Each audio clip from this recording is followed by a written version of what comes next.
Alright, so after doing the first of these, I was listening to it, and honestly, I really liked how it came out, and I realized I wanted to do this more because it just allows me to get my unfiltered thoughts out without me just repeating stuff on loop and not forcing me to write stuff down because I don't. There's. I guess I have some sort of stigma against writing stuff down. So yeah, I've decided that I'm, at least for now, going to continue this. I'm not sure if I'm gonna do it every night since this is being recorded pretty much 24 hours after the previous one had been recorded. So yeah, I'm not sure if I'll do this daily. Probably won't, simply because just life is gonna do things that cause me not to be able to do this, I guess. But I'll probably do it every now and then, at the very least. And I'm not sure if I'm gonna end up doing anything with these audio files outside of just listening to them. I may end up uploading them to YouTube just as videos of me rambling because just to have them somewhere to always keep in mind. But I'll decide on that later. I need, if I was to upload them to YouTube, I would just have the audio, no video, because I don't think that's necessary for something like this. Or maybe, at most, just do one of those gameplay things where I just have commentary over it, but I don't think I'm gonna do that, because I don't think it fits me. But anyways, I don't know. I don't really know what in particular I'm gonna start talking about. I'm just kind of. I don't know if I said it last time, but this is gonna absolutely be just on the fly thing. Just talk about whatever's on my mind, because I just want to get it out there. I guess I could talk about what's became one of my biggest hyperfixations in recent times that has really taken over my life like very few before. And that is Splatoon. Now, with Splatoon, thing is, I've played both Splatoon 1 and 2. I mean, I played Splatoon 1, I want to say back in 2017, I want to say, or 2016, 2017, I think. And then I played Splatoon 2, I want to say 2019, I think. Or, well, first time at least. 2019, 2020, maybe? I'm not sure. It's been a long while. I think it was 2020. I think it was 2020 thinking about it. But yeah, so I had played them before. But the thing is, I only ever played the main story for both, as in I never touched the multiplayer of either. Never touched Salmon Run in Splatoon 2. It was only recently I played through Octo Expansion, Splatoon 2's DLC. So like, yeah, I only ever played the story modes, and I don't believe I've ever actually completed Splatoon 1's story mode. So, and I mean, I still have my Wii U lying around somewhere. So maybe at some point I'll sit down and play through it all. Who knows?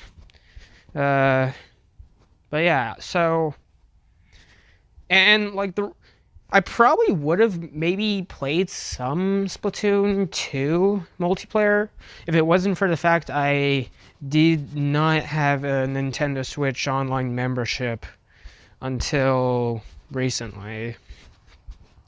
And by recently, I mean, the whole reason I got the membership in the first place was because I saw that Splatoon 3 was coming out soon. This was back in the summertime. And the thing is, like, for some reason, I was just super hyped for this game. Even though I had so little time invested in either of the games that preceded it, just something about Splatoon 3 just got me super hyped to eventually be able to pick up and play it. And like, it genuinely was probably even before the Splatoon 3 Direct that came out in, I want to say, August. Like, even before that came out, it was probably the most hyped I've been for a game in a long time. And, like, keep in mind that this was also taking into account Pokemon Scarlet and Violet and Shovel Knight Dig. And of course, as I've said before, Pokemon is probably my single favorite franchise of all time. And, I mean, it's a new installment in it, so obviously I would be hyped for that. And Shovel Knight Dig was the next part in Shovel Knight, which I don't believe I've mentioned before, but Shovel Knight is currently my single favorite game I have ever played, and has been for I think like 7 or 8 years now. I think it's 7 years, because I believe I first played it in 2015, I want to say. So yeah, I think it's 7 years. But yeah, like, so the fact that, and like, especially after the Direct came out, just, there was so much hype in me that, like, I to this day don't entirely understand, for many reasons, but just in general, it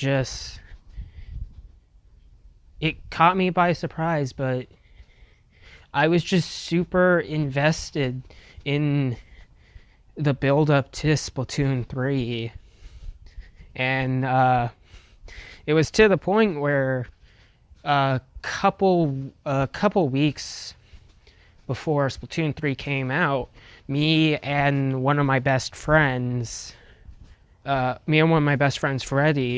we went out and pre-ordered it, and to this day, or so far at least, that's the only game I've ever pre-ordered. And it was also there that I purchased some Nintendo Switch Online memberships so I could play it, obviously.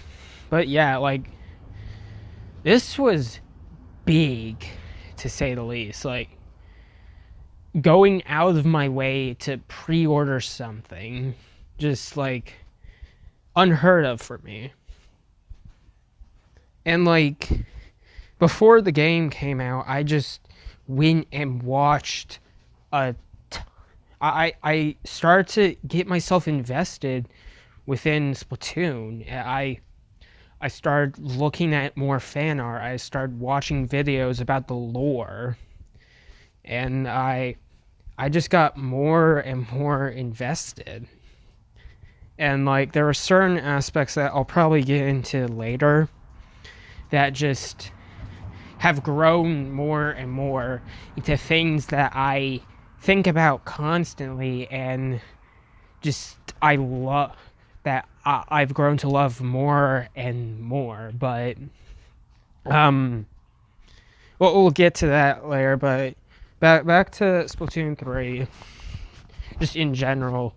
So yeah, I was so hyped going in, and I remember texting Freddie like a little bit before it came out that, like, you know the fear you always have, the fear that always comes with something you're super hyped for, like, what if it doesn't live up to my expectations? What if what if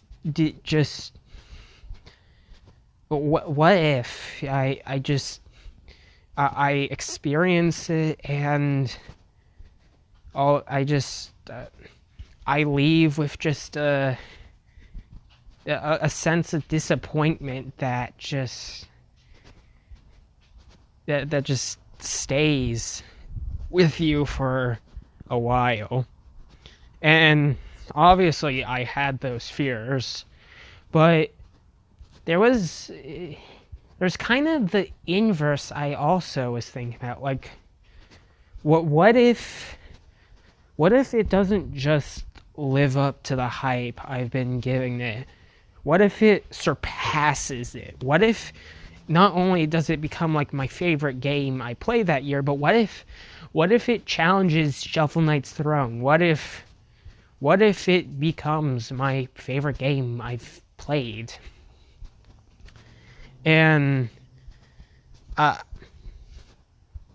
I didn't know at the time how much that would grow to kind of be true, because on September, I wasn't able to pick it up on September 9th, the day it came out, because I had marching band stuff going on that day, so I didn't have time.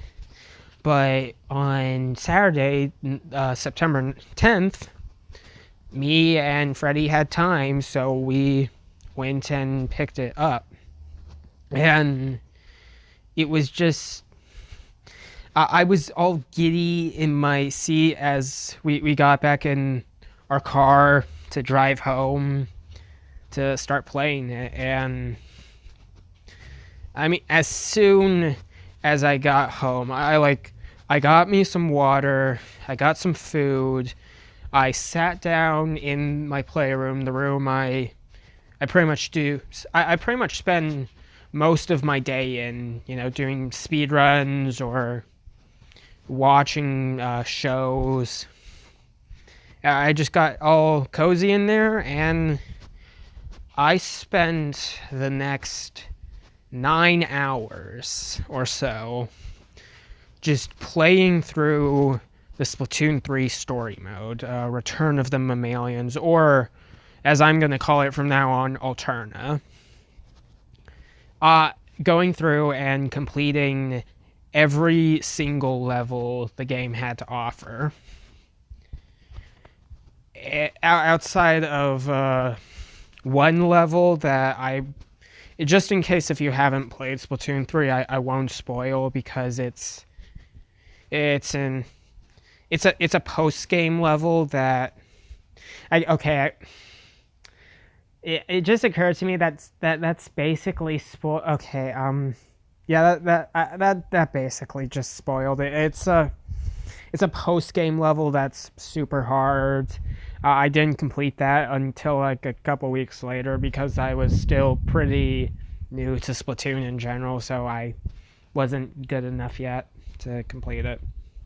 But anyways, yeah, I spent 9 hours just playing through the whole thing, and I just loved it so much. Just everything about it, just the characters, the interactions they had, the story, which admittedly isn't that good, but like it was still a ton of fun to go through. The certain reveal that, I mean, I kind of expected after watching the lore videos, but like was still pretty cool to see, along with the like the whole final sequence. While nowadays I would kind of consider just to be a weaker version of Octo expansions, like final section, I would still consider to be some of the most fun I had in any final sequence. I guess like Kirby and the Forgotten Land also had an amazing final section of the game. I guess I'll call it, but like that surpassed even Forgotten Land for me, and just was so much fun. Had me giddy in my seat, had me kicking my legs up, just kind of just having so much fun, and like watching the credits roll, and I got teary eyed, not gonna lie, and like I think it was then and there that I realized how much I was going to grow to love, not just love, but adore Splatoon 3 and just Splatoon in general. But after doing that, I finally, after all this time, decided to actually play the multiplayer, the main part of Splatoon that it's kind of mostly known for.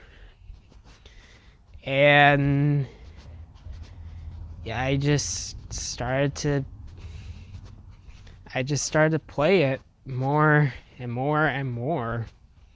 And just, I mean, I started out pretty much only playing Turf War because it's, easy mode to understand, easy to get into, it's not much risk versus reward because, like, even win or lose, you still get you still get decent stuff every game. Like, I'm not going to go into specifics there because it's kind of boring, but like eventually I was talking with Freddie, and he recommended I try out the ranked modes and Salmon Run. And I started by playing some of the ranked modes, or I guess more specifically for a period of time, I pretty much only played Splat Zones when it came to ranked. But God, something just like clicked with me that made me. I was having so much fun playing it, and I mean, then I started playing Tower Control more, and that is super fun. Probably my favorite ranked mode as of right now. And then Freddy got me into Rainmaker, and I loved doing Rainmaker as well. It's super fun. I'm not a big fan of Clam Blitz. I mean, I'll play it every now and then and have some fun, but I just never have as much fun as I do on the other three. But yeah, I was having so much fun, and like at first I didn't entirely know what weapon I would like I would like end up choosing as my main. I was playing a lot of End Zapper. I started playing some with Aerospray, Splattershot Junior, and some were fun. Some I kind of uh, didn't really enjoy as much. But then one one day I decided that, or well, one day I was watching a Splatoon 3 clip on Twitter of someone using the 52 gal, and I watched it and I was like, hey, that's pretty cool. Like, I wonder what I could do with that weapon. So I picked up the 52 gal and started playing with it, and I soon realized that it was by far my favorite weapon in the game. And I was having so much fun playing with it. And to this day, it's my favorite weapon I've used. And I mean, if you didn't know, in Splatoon 3, there are badges you can get for doing certain things. And one of the badges, or well, one of the badge types is weapon freshness. Basically, every weapon has its own like little XP system that the more games you play, more games you win, the more XP gets put into this. And it doesn't affect anything on the weapon itself. It basically just shows, hey, this is the amount of time you've put into this weapon. And there were two badges that for when you get to the 4th tier of this and the 5th tier of this, the 5th tier being the highest tier. The thing is, with the 4th tier, you need to put in like, a good amount of games. We're talking like at least 100-ish, assuming you like lose some. Give or take. But yeah, just like it is a decent amount of games, but like nothing serious. But for 5-star, you need to put hundreds, if not even getting into the thousands of games to get to that level. Like, for context, it took me only about 70 wins with the 52 gal, I think, to get to 4 stars. And I didn't get to 5 stars until 471 wins. And I spent like maybe 50-60 hours just grinding out the 52 gal to get to 5 stars. But when I finally got it, I just felt such a sense of satisfaction and joy. Just that, like, I finally feel like I've like just the fruit of my labor has finally come, and it just tasted so sweet. And like during that whole journey with it, I started to enjoy Splatoon more and more. And like, I was grinding it out during the Pokemon Splatfest, and that was my first ever experience with a Splatfest, because when the first main Splatfest of Splatoon 3 happened, the Gear Grub Fun Splatfest happened, Thanks to marching band stuff, I wasn't able to really do any participation in that event, which I think really sucks because that could have been, you know, something. But it's in the past. Can't do anything to change it. But the Pokemon Splatfest was really my first ever true experience with Splatfest, and I just had so much fun playing it, and just just grinding it out for hours just to have a chance at having my team win, which we did end up winning because I picked Team Water. And if you know anything, like, Team Water absolutely won that Splatfest. It just felt so satisfying, you know. But yeah, and like after I finally got to 52 gal to 5-star, ever since then I haven't used it nearly as much.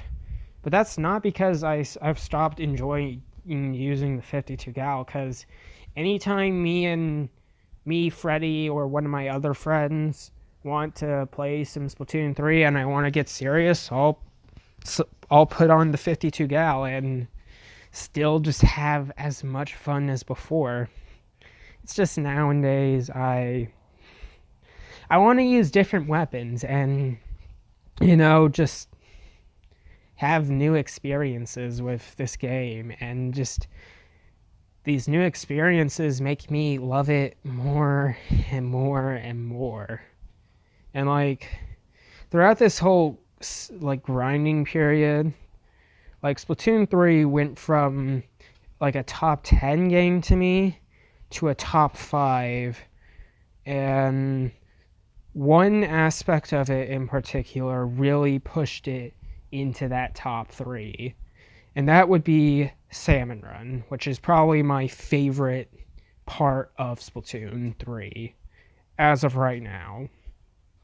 And if you didn't know, Salmon Run is a players versus enemies mode where you fight the salmonids, which are basically salmon that basically hyper intelligent salmon that have formed a warrior culture.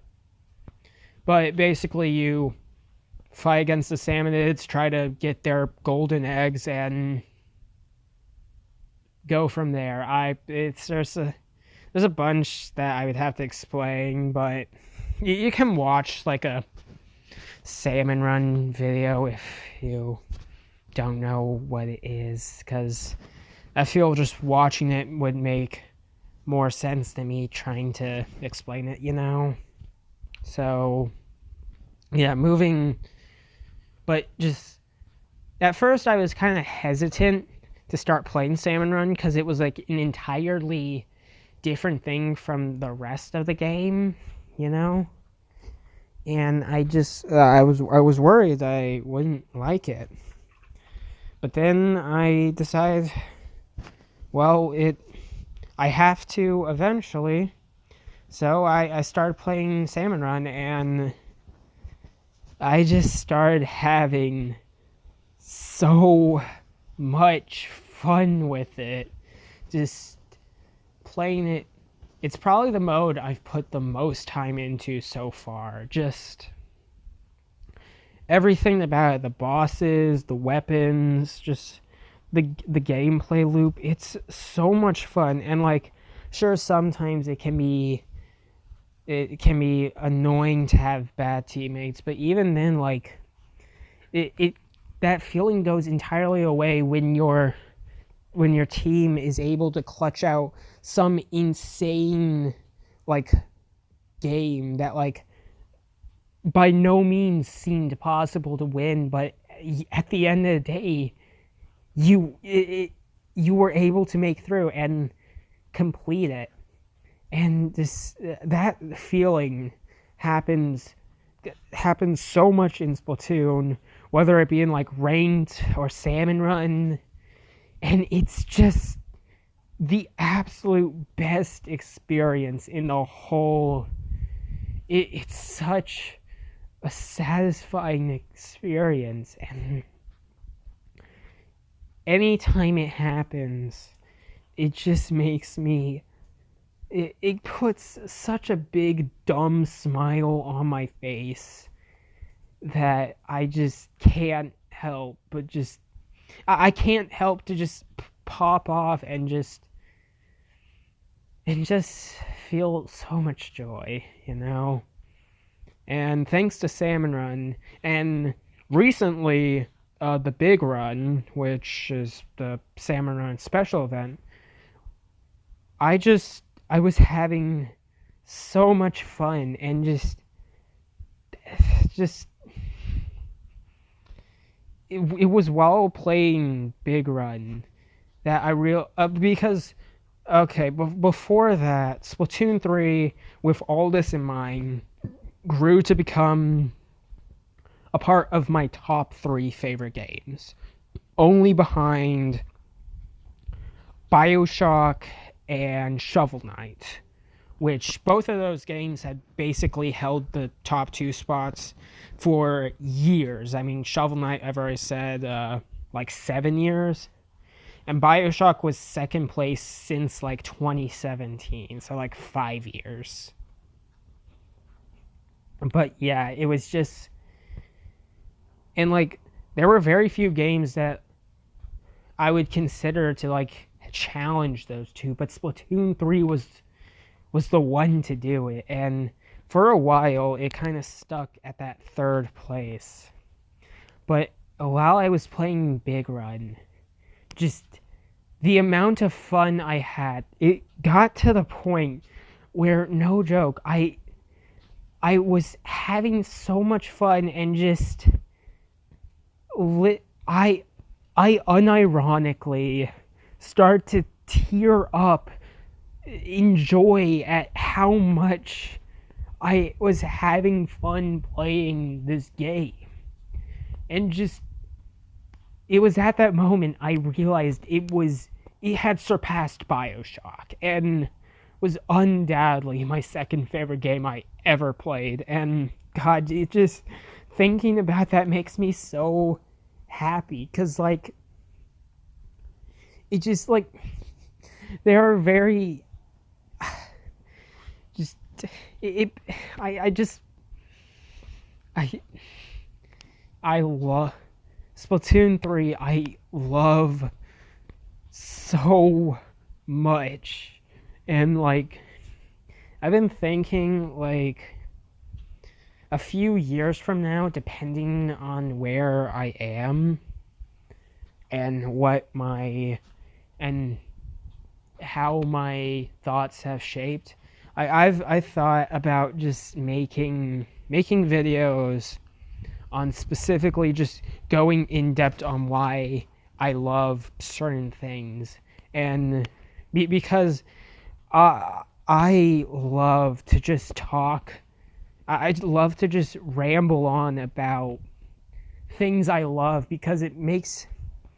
Or just listening to people ramble about things they love, because it just makes me feel so warm inside, being able to share like the strongest passion we as humans can have, which is love. You know, it's just, yeah, man, needless to say, I fucking love Splatoon 3 so much, and there is a very good chance that with more time, and especially when we eventually reach the point where the DLC, which, I mean, has already been confirmed to be happening at some point, we don't know when right now, but when the DLC eventually comes out, there is a very good chance Shovel Knight will finally lose its number one. I don't know. It's gonna be a long while, but it is undoubtedly possible. But yeah.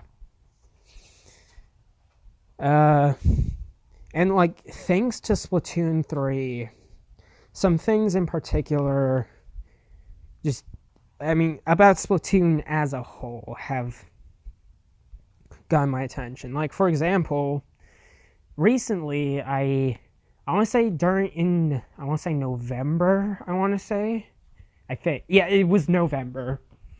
I decided to finally go and play Splatoon 2's DLC Octo expansion because my Freddy had been talking about how it's like one of the best things to come out of Splatoon, and like that I would enjoy it.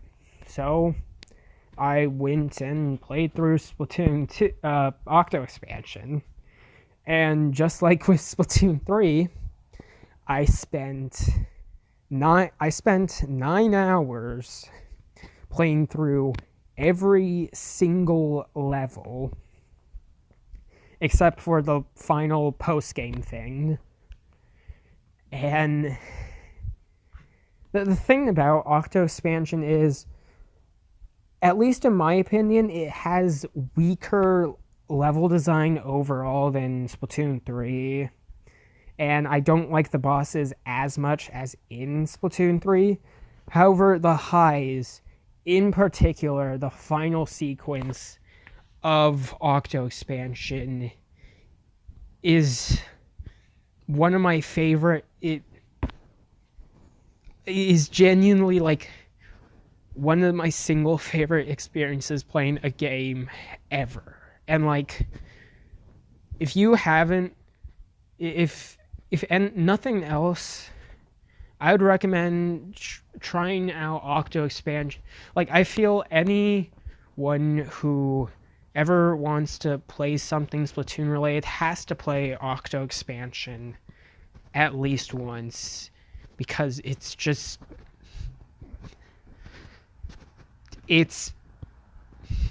so good, man. And that final section of the game, like the final stretch, is something you just gotta experience yourself, because I would say it's perfect, basically. And yeah, it's gotten me super excited to see what they end up doing for Splatoon 3's DLC, because if it is as good, if not better, than what Octo expansion was, then like, God, I'll grow to love this game even more than I already do. So yeah, playing through Octo expansion was so much fun, except for the levels I didn't like, but that's besides the point. I guess kind of on the subject of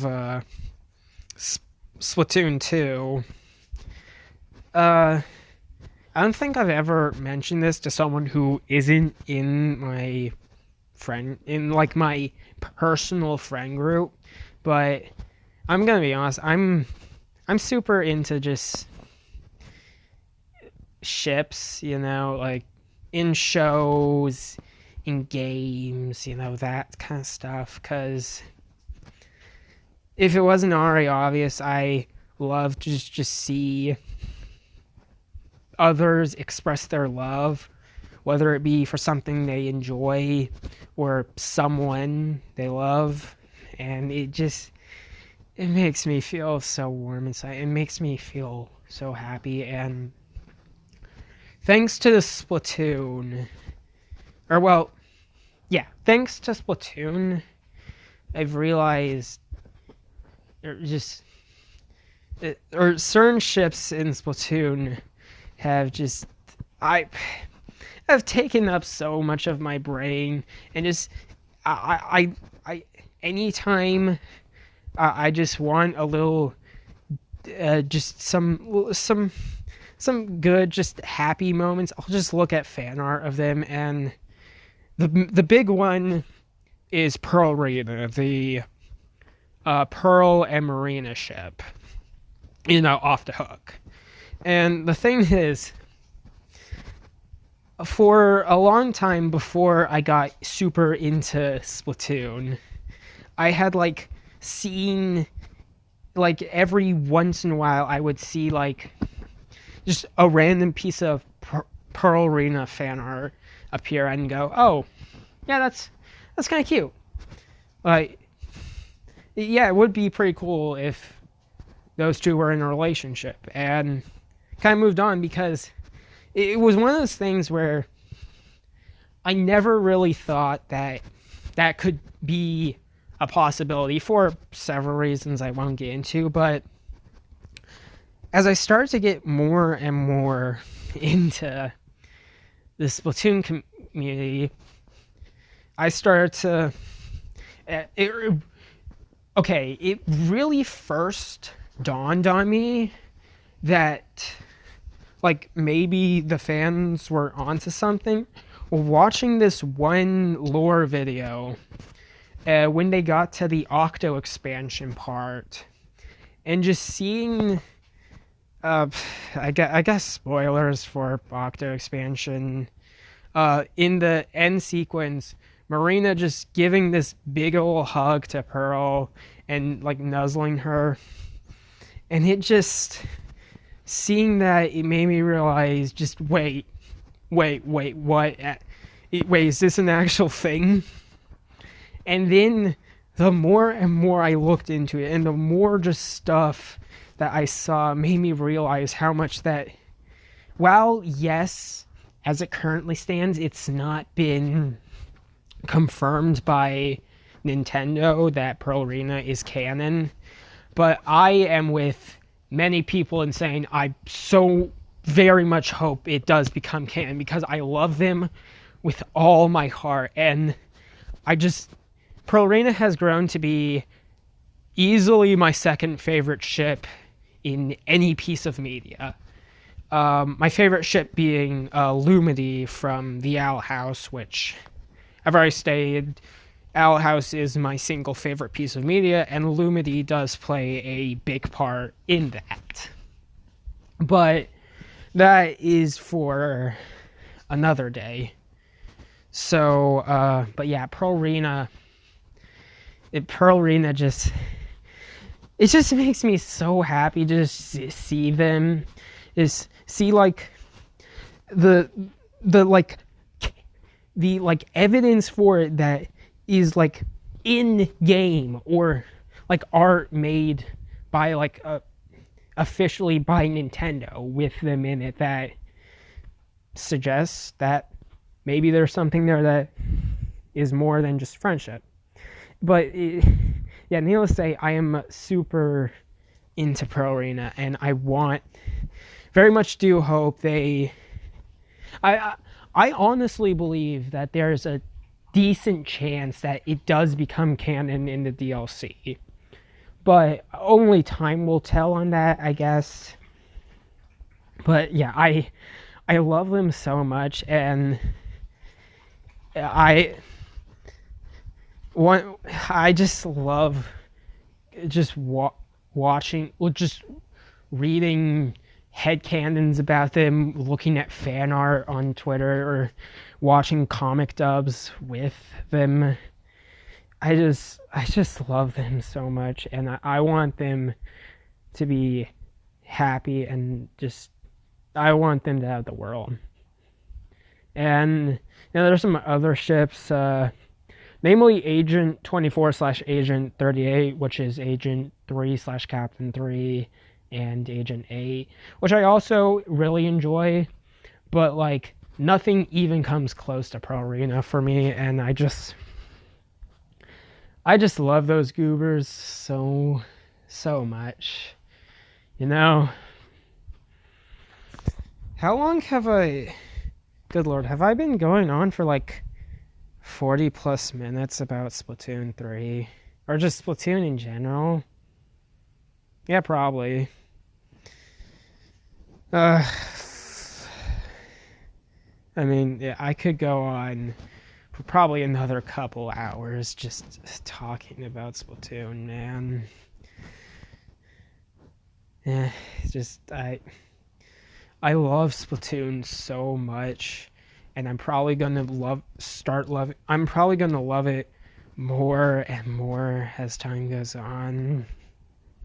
It's just, even now, I just have such a dumb smile, big old dumb smile on my face just thinking about it, and like, I, I wish I got more into Splatoon sooner because like all the stuff in it, I just like even earlier in my life, I know would just make me so happy to see, and just God, just the fact I've only gotten into it now makes me somewhat mad, somewhat irked, because like I could have been experiencing this for years, man. But like, yeah, I think that's probably about it in terms of what I want to say tonight. It is getting, once again, it is getting pretty late, you know. So I think I'm gonna call it there for tonight. And yeah, I'm definitely gonna be doing this more. I'm probably gonna be, thinking about it now. I'm probably gonna like upload these to YouTube or something, if only just so I can, if only so I can listen to them more easily, or just I don't know. I mean, like, yeah, I think I would just want to watch them. I'll probably upload them to YouTube just so I can listen to them every once in a while and maybe see if I don't even care if anyone would watch them, but like in like the slim chance someone does, just seeing if there's, I don't know, someone else just has the same experiences as me, or just mention something I find interesting, you know. But yeah. Uh, I guess I guess that's about it for now. Um, yeah, I think I've talked all I wanted to. So yeah. This is Shiny or Joseph. I don't really care which one you use. And bye.